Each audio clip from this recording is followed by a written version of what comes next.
তো আজকে যে ব্যাপারে আমরা কথা বলবো এটা হচ্ছে ভেক্টরের ক্ষেত্রে গ্রেডিয়েন্ট কার্ল ডাইভারজেন্স। তো ডাইভারজেন্স গ্রেডিয়েন্ট কার্ল এটা বুঝতে হলে আমাদের সবার প্রথমে একটু ভেক্টরের ক্যালকুলাস বা ওই সম্পর্কে আইডিয়া থাকা লাগবে আর কি আমাদের।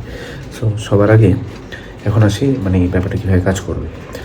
তো ভেক্টরের গ্রেডিয়েন্ট কার্ল ডাইভারজেন্স বোঝার আগে আমাদের যে জিনিসটা সবার আগে বোঝাটা জরুরি এটা হচ্ছে আমরা ভেক্টরের ডিফারেন্সিয়াল অপারেটর ওই ব্যাপারটা নিয়ে একটা আইডিয়া রাখবো। সো শুরুতে আসি যে আমাদের টপিকের নাম হচ্ছে ভেক্টর ডিফারেন্সিয়াল অপারেটর। দেখবে ভেক্টর ডিফারেন্সিয়াল অপারেটর যে জিনিসটা ওটাকে নর্মালি এরকম উল্টো ত্রিভুজের মতো চিহ্ন দ্বারা প্রকাশ করে, তার মাথায় অবশ্যই কী থাকবে, একটা ভেক্টর সাইন থাকবে। এখন ভেক্টর ডিফারেন্সিয়াল অপারেটর কেন কাজে লাগতেছে আমার, বা এটার কাজ কি, এটা দিয়ে আমরা হচ্ছে যে ভেক্টরের মেনলি এটার সাথে এটার প্রকাশটাকে, এটা একটা অপারেটর, এটার নিজস্ব কোনো ভ্যালু বা মান নাই, এটা অপারেশন করতে পারে আর কি। যে আমি যদি স্কেলার ভেক্টর থেকে ধরো কোনো স্কেলার থেকে ভেক্টর, কিংবা ভেক্টর থেকে ভেক্টর, কিংবা হচ্ছে যে কী বলা যায় ভেক্টর থেকে স্কেলার, ওই ধরনের অপারেশন আমি করতে চাই, তোমার হচ্ছে যে তখন ভেক্টর ডিফারেন্সিয়াল অপারেটর আমার কাজে লাগছে। তো এটার নাম হচ্ছে আসলে নাবলা। আর এই যে নাবলা নামকরণটা করছে তোমার হচ্ছে যে হ্যামিল্টন, ঠিক আছে।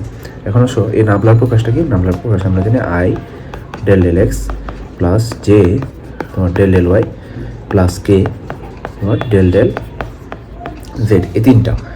আচ্ছা, তাহলে নাবলা হচ্ছে যে এই অপারেটর যেটার মধ্যে যে ডেল ডেল এক্স, যেটা আসলে তোমার ডিফারেন্সিয়েশন মেনলি দুই রকমের হয়।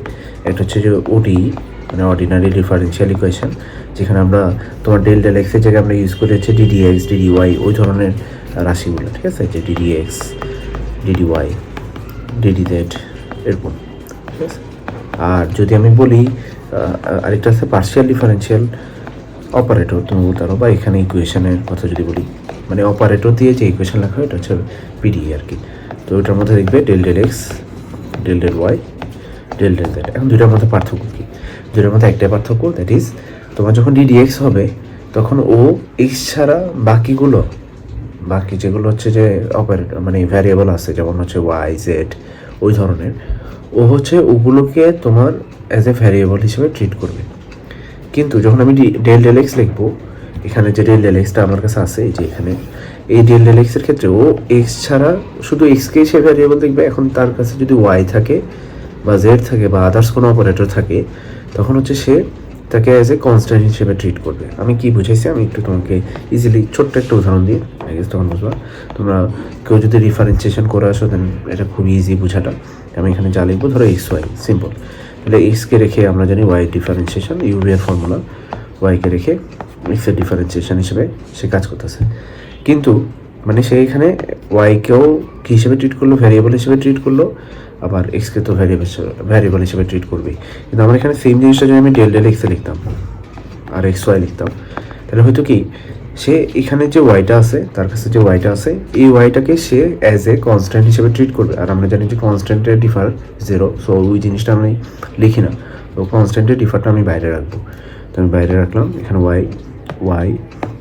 ওয়াইকে রেখে অনলি এক্সের ডিফারেন্সিয়েশনটা আসবে, প্লাস বাকিটা জিরো আসবে। মানে যদি আমি এভাবে পুরোটাই লিখি del del x then Y, এই টার্মটা এমনও জিরো, তারপরে এখানে কিন্তু এটা জিরো হবে না, ভ্যারিয়েবল হিসেবে ট্রিট করলে তখন হচ্ছে জিরো থাকবে না, এটার একটা ভ্যালু থাকবে ডিপেন্ডিং যে ওয়াইয়ের ভ্যালুটা কী। কিন্তু যখন আমি ডেল ডেল এক্স ইউজ করতেছি, এখানে যদি এক্স ওয়াই জেড থাকে তাহলে সেই ওয়াই জেডকে বাইরে রেখে বাকিটা। কিন্তু নর্মালি যদি এইভাবে তুমি ওই অর্ডিনারিটা চিন্তা করতো, তাহলে হচ্ছে যে এখানে দেখতো যে তাহলে এক্স ওয়াই জেড তিনটাই তোমার হচ্ছে যে এখানে মাইনে রাখে আর কি, ব্যাপারটা হোপফুলি বুঝা গেছে। সো এখন এই নাবলার দিয়ে আমরা কী করবো, আসলে কী বের করা যায়। তো সবার আগে তোমাদের বইতে যে তিনটা অপারেশনের কথা বলছে, যে অপারেশনসগুলোর আমি নাম লিখে ফেলতেছি। সবার প্রথম অপারেশনটা হচ্ছে অপারেশনস, দ্যাট ইজ সবার প্রথমে কোনটা, সবার প্রথম হচ্ছে তোমার গ্রেডিয়েন্ট, সেকেন্ড হচ্ছে ডাইভারজেন্স, আর থার্ডই হচ্ছে তোমার কী বলা যায় কার্ল, ঠিক আছে, কার্ল। তাহলে গ্রেডিয়েন্টের কাজ কি, আমি ইনপুটে কী দেবো, আমি এবার একটা চার্ট করে ফেলি। ইনপুট টার্মসে আমার থাকবে হচ্ছে গ্রেডিয়েন্টের মধ্যে আমরা দেখব গ্রেডিয়েন্ট, ডাইভারজেন্স, কার্ল।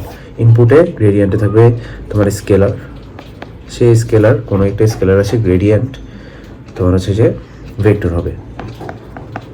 মিনিংটা আমি বুঝিয়ে দিব অবশ্যই। তাহলে আউটপুট আমি পাবো ভেক্টর। এগেন আসি, ডাইভারজেন্সের ইনপুটে থাকবে তোমার ভেক্টর, আউটপুট আমি পাবো স্কেলার। তো ডাইভারজেন্সে কী থাকবে নর্মালি, তুমি দেখবে যে কোনো একটা রাশি ছড়িয়ে পড়া, কিংবা হচ্ছে যে আমরা যে ইংলিশে ওয়ার্ডটা যদি বলি কনভার্জেন্স, মানে একদিকে মিলিত হওয়ার প্রবণতা। সো ওই জিনিসটা দেখা যাবে আর কি এখানে। আর লাস্টে আছে কার্ল, এটা হচ্ছে ঘূর্ণন প্রবণতা, এখানে হচ্ছে ভেক্টর আসবে, অ্যান্ড দেন এটা হচ্ছে ভেক্টর। তো আমাদের স্যাররা যারা পড়াইতেন বা আমরা যাদের কাছে পড়তাম, ওনারা একটা কথা বলতেন অলওয়েজ, যে গ্রেডিয়েন্ট মানে হচ্ছে নর্মাল গুণ, ডাইভারজেন্স মানে ডট গুণ, আর কার্ল মানে হচ্ছে ক্রস গুণ। Curl cross divergence dot, so এবার ডিডি সিসি, সো ডিডি আর সিসি তোমার হচ্ছে যে ওই ধরনের তুমি মনে রাখতে পারো। আর গ্রেডিয়েন্ট হচ্ছে যে তোমার কি কোন একটা স্কেলার রাশির কে তুমি ভেক্টর রাশিতে কনভার্ট করো। আসলে কনভার্ট না, এটা আমি বুঝাবো এটার ফুল মিনিংটা কী। তো ফুলে বুঝছি এখানে আমি যদি একটু প্রকাশটা লিখে ফেলি তাদের, যে গ্রেডিয়েন্টকে আমরা ডেল ভেক্টর জি, এখন জি হচ্ছে একটা স্কেলার রাশি, আর যদি জিটা ভেক্টর রাশি হয় তাহলে দুই রকমের গুণফল হয়। আমরা একটু এতদিন পড়ছি যে ডট গুণফল অথবা ক্রস গুণফল হয়। তো ডট গুণফল হলে ডেল ডট জি, আর যদি আমি বলি ক্রস গুণফল তাহলে ডেল ক্রস জি ভেক্টর। তো আমরা জানি ডট গুণফলের রেজাল্ট হলো as scalar, and then cross গুণফলের রেজাল্ট হলো কি ভেক্টর। আর যদি আমি নর্মাল গুণ করি, লেট আমার কাছে 3i আছে, তার সাথে আমি 5 গুণ করলাম, দ্যাট মিনস 59। তার মানে 3i হচ্ছে ভেক্টর, আমি যদি এখানে একটু লেজারে লিখে দিই, 3i হচ্ছে ভেক্টর, তার সাথে আমি 5 গুণ করছি 59। এখন 3i নিজে একটা ভেক্টর, তার সাথে একটা স্কেলার গুণ করছি, এই যে নর্মাল গুণ, তাহলে এই যে নর্মাল একটা গুণ হয়ে গেলো ভ্যালুতে, তাহলে এটা হচ্ছে আমার গ্রেডিয়েন্টকে বোঝায়। সো ফুলি গ্রেডিয়েন্ট, কার্ল, ডাইভারজেন্স এই ব্যাপারটা নিয়ে একটা সিম্পল আইডিয়া আমাদের হয়ে গেল। এখন আসো, সবার আগে আমি শুরুতে একটা গ্রেডিয়েন্ট বের করা শিখাই দিই, যে গ্রেডিয়েন্ট বা এদের মিনিং কি একটু বলে দিই। গ্রেডিয়েন্ট মানে হচ্ছে কোনো স্কেলার রাশির কোনো একটা নির্দিষ্ট দিকে পরিবর্তন হার, কাইন্ড অফ এটা বলা যায় যে কোনো একটা স্কেলার রাশি, কোনো, আমি একটু ব্যাকে আসি, কোনো স্কেলার রাশির নির্দিষ্ট দিকে রেট অফ চেঞ্জ, এটা বলা যায় রেট অফ চেঞ্জ বা পরিবর্তনের হার। এখন ব্যাপারটা কীরকমভাবে কাজ করতেছে, যে এটা শিওর যে স্কেলার রাশির কোনো দিক থাকে না, কিন্তু তার বাড়া বা কমার দিক থাকে, মানে বৃদ্ধি বা হ্রাসের দিক থেকে, যে আমি এদিকে গেলে বাড়বে, ওইদিকে গেলে কমবে। তো সবচেয়ে ভালো একটা উদাহরণ আমি দিয়ে দিই গ্রেডিয়েন্টের মিনিংটা বোঝানোর জন্য। এরপরে হয়তো আমরা ভিডিওটা শেষ করব। যে তোমার ধরো কোনো একটা বিভবের কনসেপ্টটা আমি একটু দেখাই, যে একটা চার্জ, কিউ চার্জ, এটা হচ্ছে অসীম পর্যন্ত, থিওরিটিক্যালি অসীম পর্যন্ত তার মানে ক্ষেত্র বিস্তৃত। ক্ষেত্র মানে কি, যেটুক পর্যন্ত তাকে আকর্ষণ বা বিকর্ষণ করবে, তাই না? ধর বাংলাদেশে একটা এরিয়া আছে, এর ভিতরে আসলে তুমি বাংলাদেশের ভিতর আসো, তাই না? এর বাইরে ধর ইন্ডিয়ায় কোনো একটা ঘটনা হচ্ছে, দ্যাট মিনস আমি তো এটা নিয়ে বদার হবো না, তাই না? ওটা ওদের দেশের ব্যাপার। সো সেম ঘটনাটা এখানে, যে একটা চার্জ, একটা অসীম, থিওরিটিক্যালি ওই যে কুলম্বের সূত্র অনুসারে F = Q1 Q2 divided by r² into c। তো তোমার হচ্ছে যে আর এর ভ্যালু ইনফিনিটি হইলে তোমার এফ এর ভ্যালু 0। তার মানে ওর এখানে কী বলা যায়, তোমার অসীম ক্ষেত্র পর্যন্ত এটা বিস্তৃত, রাইট? এখন তুমি ধরো একটা চার্জকে এখানে রাখলা, কিউ চার্জ বা এক ধনাত্মক চার্জকে আসলে বিভবে। তো ভি এর ইকুয়েশনটা হচ্ছে আমরা জানি যে 1/4πε0, এটা সেকেন্ড ইয়ারে পড়বো, সমস্যা নেই। কিউ বাই আর, জাস্ট ভ্যালুটা বোঝার চেষ্টা করি। বিভব জিনিসটা হচ্ছে স্কেলার। এখন তুমি এটা আর দূরত্বে রাখছো, পরবর্তীতে ধরলাম R1, পরবর্তীতে তুমি এটাকে সরাই তুমি এখানে নিয়ে আসছো, অফকোর্স এটা R2, and then R2 > R1 দেখাও যাচ্ছে। আর আমাকে বলো যে যেহেতু এখানে তোমার আর বাড়লে ভি কমবে, তো আমি দেখো বিভব হচ্ছে স্কেলারের ডিরেকশন নাই, কিন্তু একটা জিনিস খেয়াল করতেছে, আমি যদি এই পজিশনে থাকি তাহলে যে বিভব পাবো, অফকোর্স এখানে আর বেশি, তার মানে আরও কম বিভব পাবো।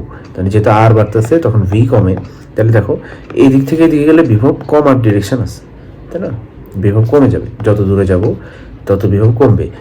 স্কেলারের বা বিভবের ডিরেকশন নেই, কিন্তু বিভব কমার ডিরেকশন আছে। তাহলে আমি যদি বলি এদিকে যদি আমি যাই, তাহলে বিভবের জন্য এটা নেগেটিভ গ্রেডিয়েন্ট। আবার উল্টা করে যদি বলি এদিকে যদি আমি আসি, তাহলে আমার যে এটা বিভবের জন্য পজিটিভ গ্রেডিয়েন্ট, এটাই বুঝাইছে। তাহলে গ্রেডিয়েন্ট দিয়ে কি বোঝায়, যে কোন একটা স্কেলার রাশি কোন দিকে বৃদ্ধি কিংবা কোন দিকে হ্রাস সেটা বোঝায়। হোপফুলি গ্রেডিয়েন্টের ব্যাপারটা বুঝছি। নেক্সট ক্লাসে আমরা তো গ্রেডিয়েন্টের ম্যাটটা করবো আর কি, ঠিক আছে? ফুলি বুঝাইছে।